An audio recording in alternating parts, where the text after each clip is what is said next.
chào tất cả mọi người. Hiện tại thì Tibolo đang đứng tại cảng Victoria Harbour. Phía trước của Tibolo đây là bán đảo Cửu Long và phía sau là đảo Hồng Kông. Và chỉ hơn 1 giờ nữa thôi thì chúng ta sẽ xem được màn trình diễn âm thanh ánh sáng ngoài trời. Phải nói là nằm trong top 10 thượng đỉnh của thế giới. Còn bây giờ thì Tibolo muốn dẫn mọi người đi tham quan xung quanh cảng Victoria. Hồng Kông nằm ở bờ biển phía nam của Cộng hòa Nhân dân Trung Hoa, là thuộc địa của Anh trước đây, gồm 3 khu vực chính, đó là vùng lãnh thổ mới, bán đảo Cửu Long và đảo Hồng Kông. Cảnh quan của thành phố Hồng Kông thì rất là ấn tượng, ven những cái sườn đồi cũng như là hệ thống hạ tầng giao thông và tất cả các tòa nhà chọc trời. Hồng Kông được mệnh danh là thành phố có rất nhiều tòa nhà chọc trời. Qua cái thước phim livecam này thì tất cả mọi người cũng có thể thấy về hạ tầng cũng như là thành phố Hồng Kông là diện tích thì nhỏ nhưng mà người thì đông, cho nên là gần như là tòa nhà chọc trời thì rất là nhiều. Và ở đây là bán đảo Hồng Kông, ở phía trước là vịnh Victoria Harbour và chúng ta sẽ cùng xem toàn cảnh của vịnh Victoria Harbour, ngó từ dòng sông, ngó qua bán đảo Hồng Kông. Và đầu tiên là Tibolo sẽ đi đến tuyến đường Jordan Road. Để đi đến đây thì tất cả chúng ta có thể đi xe bus hoặc là chúng ta đi ngay bến tàu điện ngầm Jordan Road luôn. Và đối diện bên kia là bến tàu điện ngầm mà Tibolo mới vừa đi xong. Và để đi du lịch đến Hồng Kông thì một cái điểm rất là đặc biệt mà chúng ta phải nên ghé, đó là vịnh Victoria Harbour. Đặc biệt là vào ban đêm thì phải nói là ở đây rất là lung linh và huyền ảo. Và bây giờ mọi người cùng Tibolo đi đến đó nhé. Để đi đến vịnh Victoria Harbour của Hồng Kông thì chúng ta sẽ có rất là nhiều cách đi. Chúng ta cũng có thể đi trực tiếp ngay bến tàu hoặc là bến xe bus của Victoria Harbour luôn. Nhưng mà ở đây thì Tibolo lại muốn đi vòng vòng, đại khái là đi dạo phố đó mà. Thì trước tiên đây, như mọi người đang thấy trước mặt Tibolo là con đường Jordan Road. Thì con đường này nó có gì đặc biệt? Nó ngoài là những cái cửa hàng, cửa hiệu kinh doanh thời trang, thì nối tiếp theo nó sẽ đến cung đường là Nathan Road, là con đường thời trang hàng hiệu rất là nhiều mọi người. Chính vì thế mà Tibolo muốn đi dạo cái con đường này, tại vì nó cũng dễ đi thôi. Khi mà đi từ bến tàu điện ngầm của Jordan Road, đi một đoạn xong chúng ta sẽ gặp ngay Nathan Road, thì chúng ta sẽ quẹo vô con đường Nathan Road này, là chính là con đường hàng hiệu của thời trang của Hồng Kông. Và từ con đường Nathan Road này chúng ta sẽ đi thẳng tiếp. Từ Jordan Road thì chúng ta sẽ đi theo cung đường là Jordan Road 16F, 16A để chúng ta đi đến cái cung đường là Nathan Road. Và bây giờ là Tibolo đang đi trên cái cung đường là Jordan Road đây mọi người. Đi thêm một đoạn nữa thôi tới cái ngã tư này, quẹo phải thì Tibolo sẽ đi đến là Nathan Road. Và mọi người cùng tiếp tục xem nha. Ví dụ như là trước hai bên đường đây là đã xuất hiện rất là nhiều cửa hàng thời trang, hàng hiệu cũng như là ở phía trước mặt của Tibolo ha.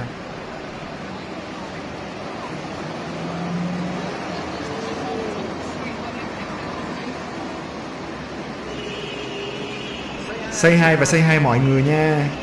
Bây giờ thì Tibolo sẽ dẫn mọi người đi tiếp để đi đến cái cung đường Nathan Road nha. Mọi người thấy không? Hai bên đường là cung đường thời trang, lối đi vỉa hè rất là rộng và mọi người có thể săn hàng rẻ rất là nhiều.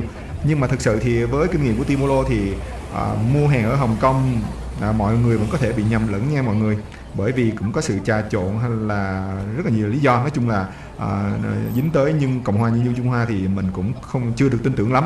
Nhưng mà mình có một cái kinh nghiệm là mọi người nên đi mua sắm trên cái con đường thời trang hàng hiệu tại Singapore. Tại thứ nhất là cũng gần, thứ hai là giá cả tại Singapore cũng rất là phải chăng.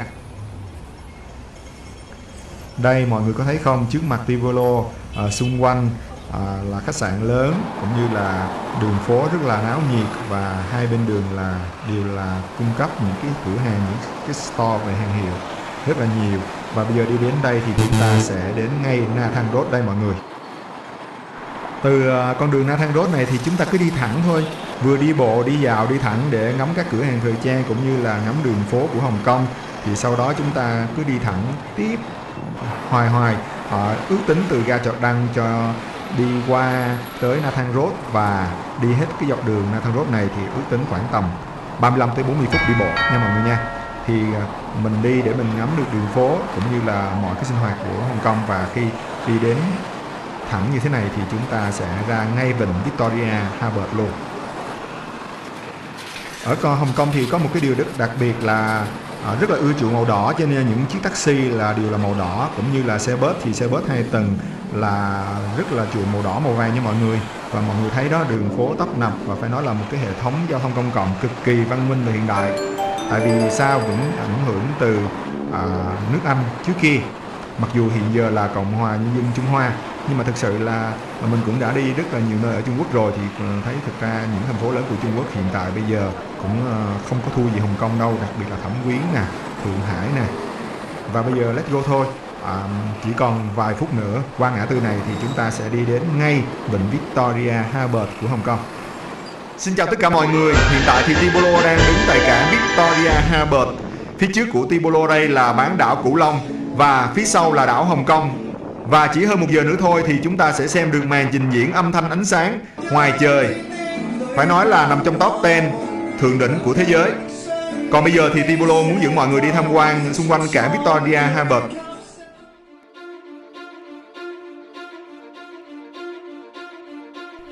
Từ trên bờ vịnh nhìn ra cảng Victoria thì chúng ta phải nói là đây là một cái bến cảng vô cùng nên thơ.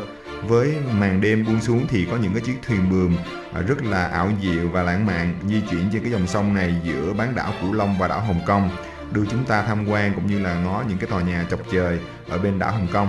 Và ngoài ra thì còn thưởng thức những cái hoạt động văn hóa ở trên thuyền và ẩm thực của Trung Hoa cũng như là ẩm thực của Hồng Kông.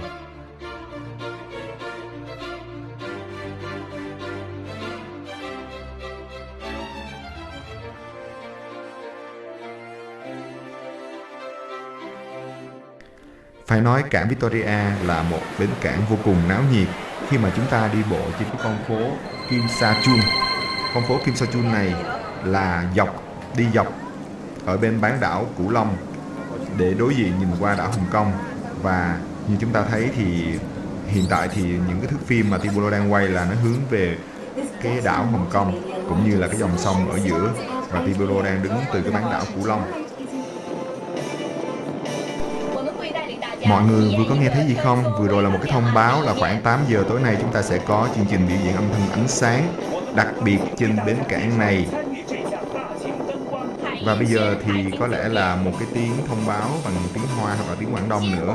Lúc nãy thì mới thông báo bằng tiếng Anh thì Tibolo mới bị nghe được thôi.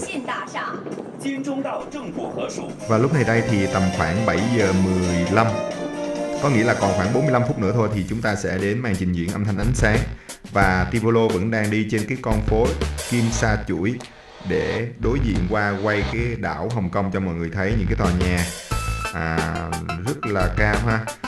Và chọc trời, phải nói là tòa nhà chọc trời nha mọi người, nhưng mà có lẽ là qua máy quay thì nhìn thấy nó sẽ rất là nhỏ nhắn thôi.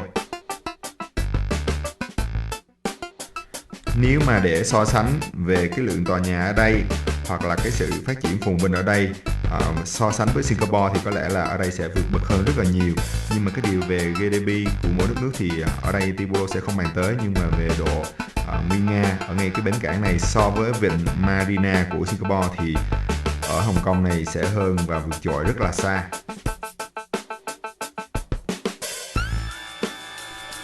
Tibolo sẽ đi dạo trên cái con phố Kim Sa Chuỗi này để quay mọi các hoạt động ở trên bến cảng cũng như là dòng sông và đảo Hồng Kông này cho mọi người xem trước khi mà lên đèn biểu diễn.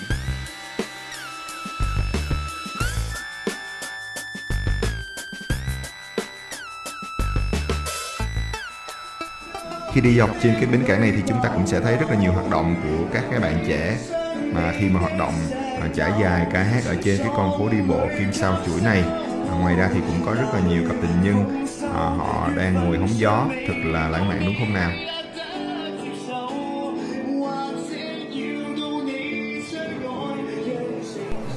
Lúc này đây khi đi gần đến cái ngõ cụt, đến cái đồng hồ du lịch của Hồng Kông thì ở bên đối diện mọi người đang thấy là có chạy cái dòng chữ ở trên cái tòa nhà đó là chuẩn bị cho show trình diễn âm thanh ánh sáng bậc nhất của Hồng Kông. Đó, nó đang chạy và quay lại, và đây là cái chiếc đồng hồ, phải nói là cái chiếc đồng hồ ngay bến cảng Victoria này thì không ai mà khi đi du lịch Hồng Kông mà đến đây mà lại không check in với cái đồng hồ này, tại vì nó cũng có một cái giá trị rất là nhân văn đối với Hồng Kông.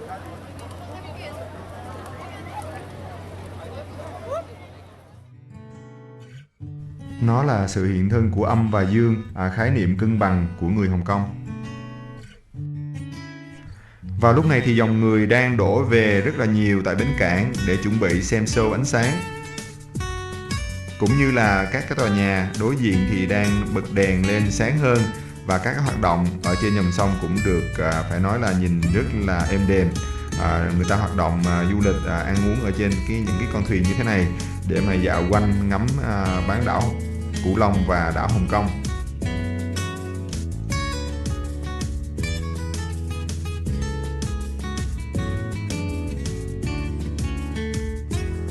Mọi người đã thấy chưa? Lúc này thì các cái tòa nhà đã bật đèn sáng hơn lúc nãy rất là nhiều rồi. Và đây là những thước phim mà Tibulo quay cận hơn, đi qua một cái mé của bì phải của cái bán đảo để quay qua đảo Hồng Kông để mọi người nhìn rõ hơn. Phải nói rất êm đềm, rất là nhẹ nhàng. Và ở đây thì mặt sông cũng đang êm đềm và gió thì rất là nhẹ ha.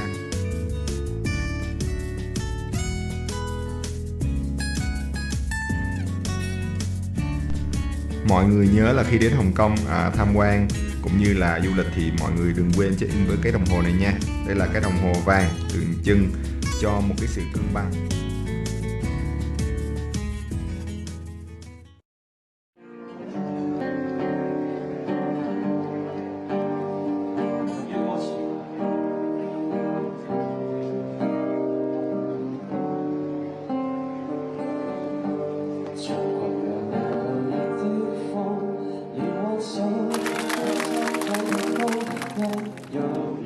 Còn bây giờ thì Tibulo nghĩ là mình sẽ trở lại một cái vị trí đắc địa để có thể nhìn thấy và xem được cái màn biểu diễn âm thanh ánh sáng trực tiếp mà có được một cái view rõ và đẹp nhất để quay cho mọi người xem. Đây cũng là một trong những cái hoạt động của các người trẻ hay là sinh viên của Hồng Kông nha mọi người nha. Thì Tibulo nghĩ là bây giờ phải nhanh chân để quay lại, để quay trở lại cái vị trí mà có thể đứng, và giờ này thì Tibulo nghĩ là khi mà quay lại thì chắc cũng đã đông người lắm rồi. Nó sẽ nằm ở cách đây khoảng vài trăm mét để chúng ta có thể tập trung và nhìn thấy được nguyên cái bán đảo bên kia khi mà biểu diễn. Wow, lúc này quay lại đây thì phải nói là dòng người đã đông rồi và mọi người đang tập trung ở đây. Đây là cái vị trí phải nói là đẹp nhất, và một vài cái ánh đèn laser đã bật lên. Thì khi mà ánh đèn laser này chiếu ở một cái độ cao rất xa thì chúng ta đã thấy mây rồi. Như những hình ảnh từ đầu tới cuối mà Tibulo quay thì khi nãy những cái ngọn đèn ánh sáng laser xung quanh chưa có lên, cho nên chúng ta chưa có thấy được mây. Còn bây giờ thì đã thấy được tới mây rồi nha mọi người nha. Và mọi người thì đang đứng xung quanh đây để trông chờ vào một cái màn biểu diễn đặc sắc.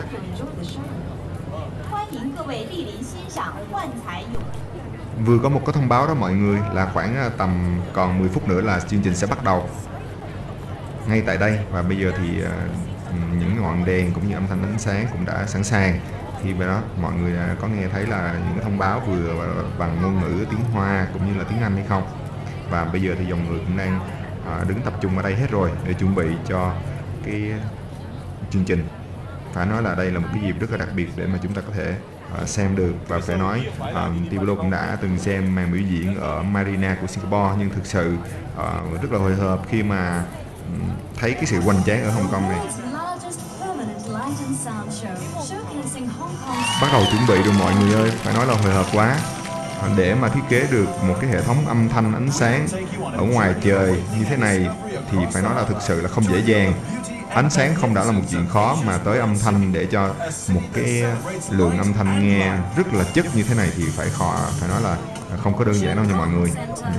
Nói chung là tiếng nhạc rồi thì chưa có lên, nhưng mà Tibulo mới nghe cái tiếng của cái người thuyết minh á thì cảm thấy là nghe cũng đã rồi, ấp phê rồi. Wow, bây giờ thì Tibulo cũng sẽ xem và tập trung quay cho chương trình.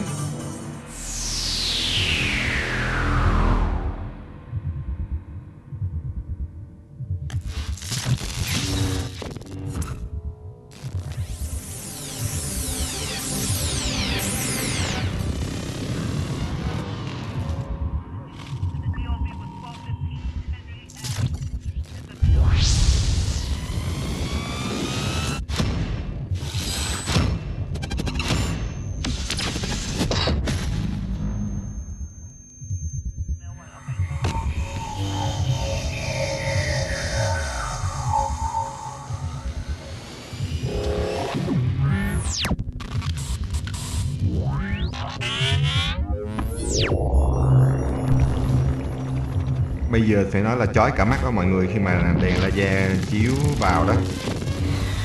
Nhưng mà phải nói là nghe bắt đầu âm thanh thấy rất là đã rồi.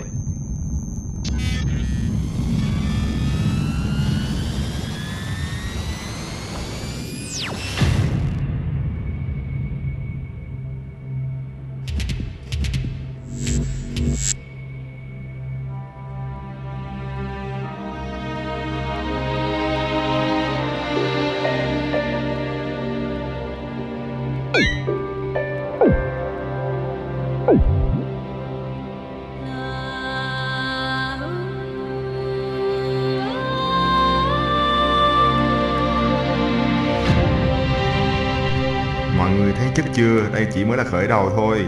Nghe đã cả tai rồi. Mọi người cố gắng và xem hết cái màn trình diễn này nha.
Ngay lúc này đây thì trên bến cảng phải nói là rất là đông vui và âm thanh ánh sáng rất là nhộn nhịp mọi người, như mọi người đã thấy đó, vô cùng đẹp khi ở nhìn qua bên đảo Hồng Kông.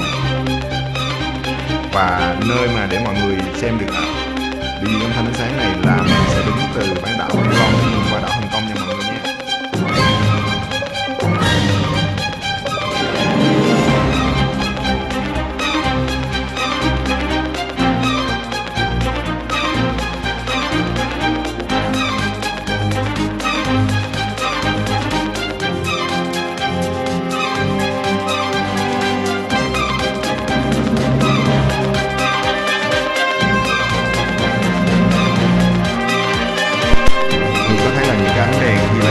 Bắn lên tới mây luôn không, và trắng xóa, và xung quanh là ánh sáng rất là sáng nha. Thấy những cái vầng mây trắng như vậy luôn đó mọi người. Và hy vọng là mọi người xem cái màn trình diễn này mọi người sẽ rất là thích, và Pablo sẽ ngưng nói chuyện ở đây, và mọi người nhớ là xem đến cuối video, thì càng cuối video thì rất là càng hay.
Phải nói đảo Hồng Kông là nơi tập trung rất là nhiều tòa nhà chọc trời nhất. Và đây là đang đứng mặt trước của đảo Hồng Kông. Mọi người thấy là rất là đẹp và lung linh đúng không? Và hy vọng là ở tập sau thì Tibolo sẽ ở mặt sau là leo lên núi Victoria Burn để nhìn những tòa nhà chọc trời này từ ở trên đỉnh. Có nghĩa là Tibolo sẽ đứng từ ở trên đỉnh của những tòa nhà này để nhìn xuống, nhìn ngược lại về cái hướng mà Tibolo đang đứng qua cho mọi người xem. Và bây giờ thì mọi người nhớ đừng quên là xem tiếp màn trình diễn rất là đặc sắc khi mà Tibolo sẽ chọn những cái thước phim quay xa hơn nữa và những thước phim sẽ rõ hơn nữa để tránh né được những người đứng xung quanh đây xem nha mọi người nha.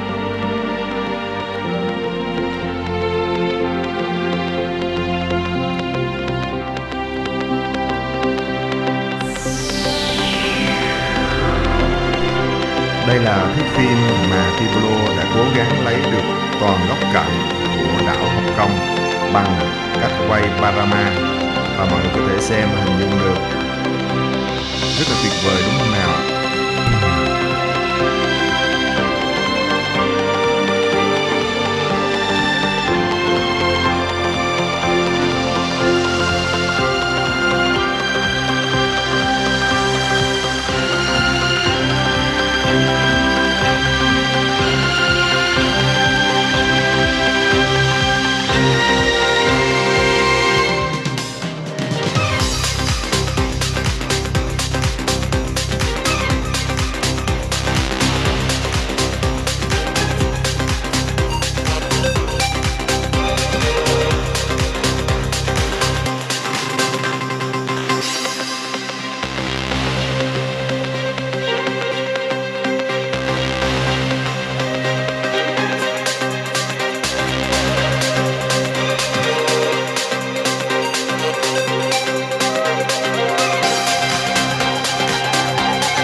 Mọi người nếu thấy có yêu thích những cái clip mà Tibolo đã làm thì nhớ nhấn like, subscribe và nhấn chuông theo dõi để tạo động lực cho Tibolo ra thêm nhiều clip ở nhiều quốc gia cũng như là nhiều cái thông tin bổ ích hơn. Rất cảm ơn mọi người đã xem và nhớ một lần nữa like và subscribe cho Tibolo nhé.